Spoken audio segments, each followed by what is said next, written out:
Cosplay. It's said that cosplay can be as expensive or as inexpensive as you would like. And I would say that's incredibly true. G'day everyone and welcome back to another Catch Up with Kiralee. If you're new here, hi, I'm Kiralee, and on this channel I talk about all things cosplay, costuming and sewing related. And today we are talking about how to make cosplay, financially accessible for more people. If you've been following me for a while, you know that my cosplays are a variety of budgets. I have made cosplays that literally cost me thousands of dollars for materials, and I've made cosplays that have cost me nothing. In fact, I've made money on them. So today I wanted to focus on the latter. How can we make it financially accessible for more people, especially in today's financial climate where, everything is expensive and times are tough.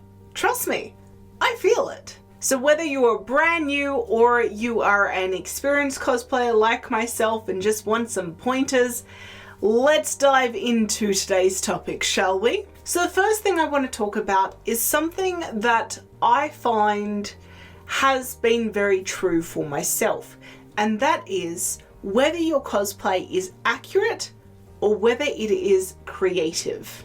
Let me explain. In my experience, when I have tried to create a cosplay that is as accurate as possible, and to be honest, they're mostly like the really large cosplays that I've done, they cost more money.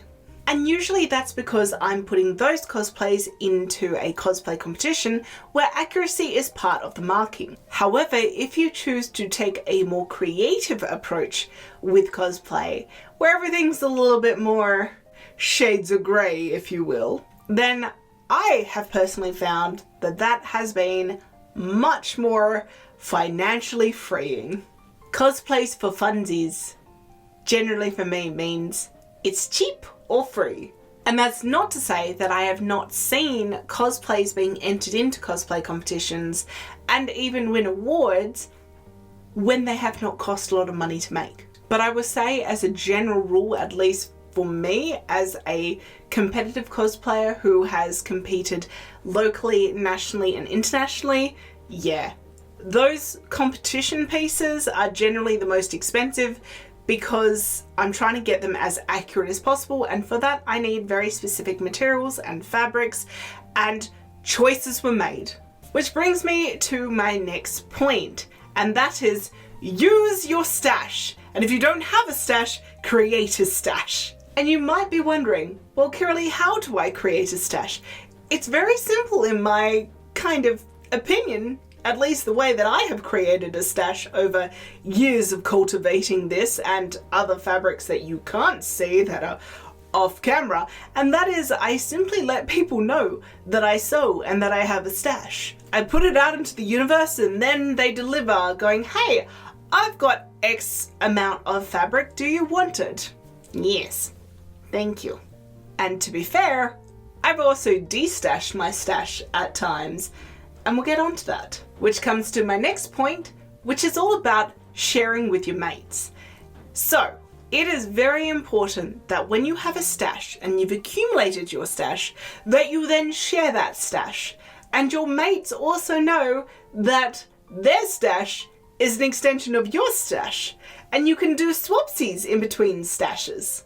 This is not to be confused with just going and stealing fabric from your friends, okay? Don't do that. Friends are very important. Don't steal other people's fabric.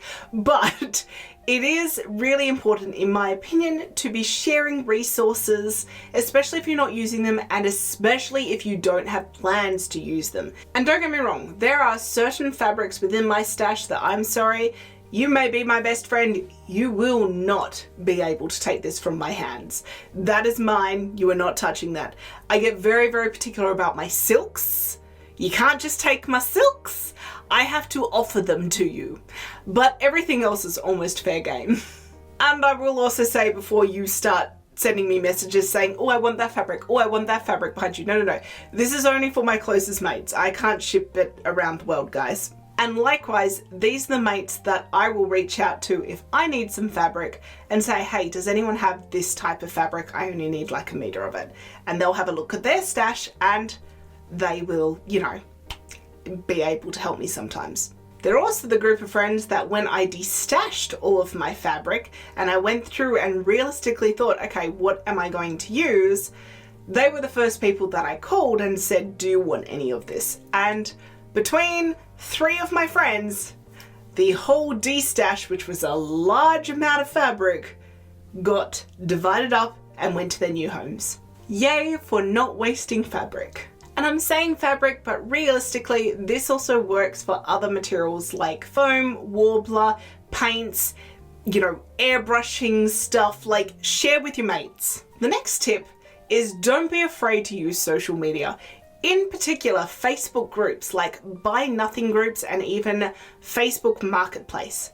Why these places are important is because you can get absolute deals or something for free. For me, I have personally got fabric for free because of the fact that I saw a post on Facebook and I went and got 32 rolls of fabric, which I still have the majority and I have used them. I've also seen people score free sewing machines because people are just getting rid of clutter from their house. It maybe was their mothers or their grandmothers and they passed away and they got this sewing machine thinking they'd take up sewing and they never used it and now it's collecting dust. Free. And then there are also times that I've got stuff free from these pages, like white go-go boots in my size that I will just use for a cosplay somewhere down the line because white boots are hard to find. I also got a wand with LED lights now that I think about it for free. And of course, on Marketplace, I've also found lots of super cheap fabric. I have got, you know, silk for $5 a meter off Facebook Marketplace. I have found fabric, like rolls of fabric, that a whole roll of like a cotton sateen that I think the whole roll, like of 40 meters, was like $35. You better bet your bottom dollar I used all of that. It was such a good investment. I've also made a video, which I'm going to post up here, about this time that I got all of this like taffeta / lining kind of fabric that I made Magikarp out of, and it was less than like, I think $1 or 50 cents per meter. Yeah, I still have a lot of that fabric left. I will use it, I just don't quite know when. I've used the black a lot for lining actually. But yes, Facebook Marketplace and Facebook groups, the Buy Nothing groups especially, that is going to be your winner. So going a little bit back on myself and talking about swapping with mates, there's also something called stash swaps. Here in Western Australia, we have a group which is a stash swap sort of group that they organise events every couple of months in different locations around metropolitan Perth. And it's where people are able to go set up a table, have all of their like crafting wares in front of them and essentially sell them off. And at really good prices.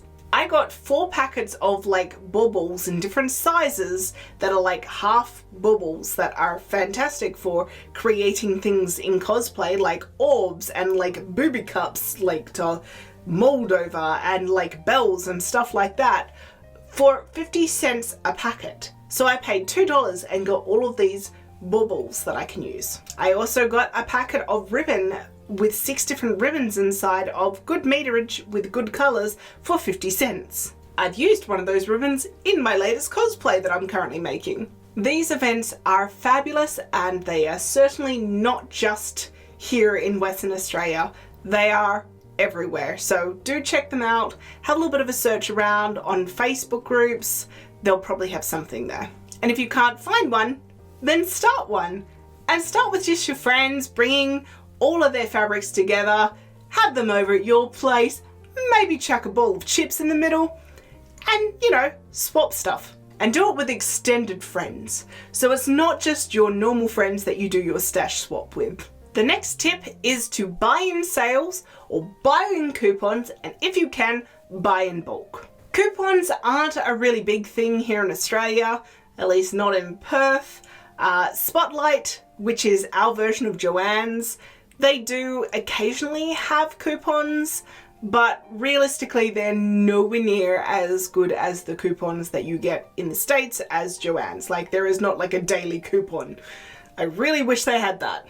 But then I would probably spend a lot more money at Spotlights, so maybe not. Otherwise, try and shop only during sale periods, but of course we know that's not always possible. Just remember, every year in November there is the Black Friday sales, guaranteed, literally around the world. Fill up your shopping cart in October and have it ready to go for November.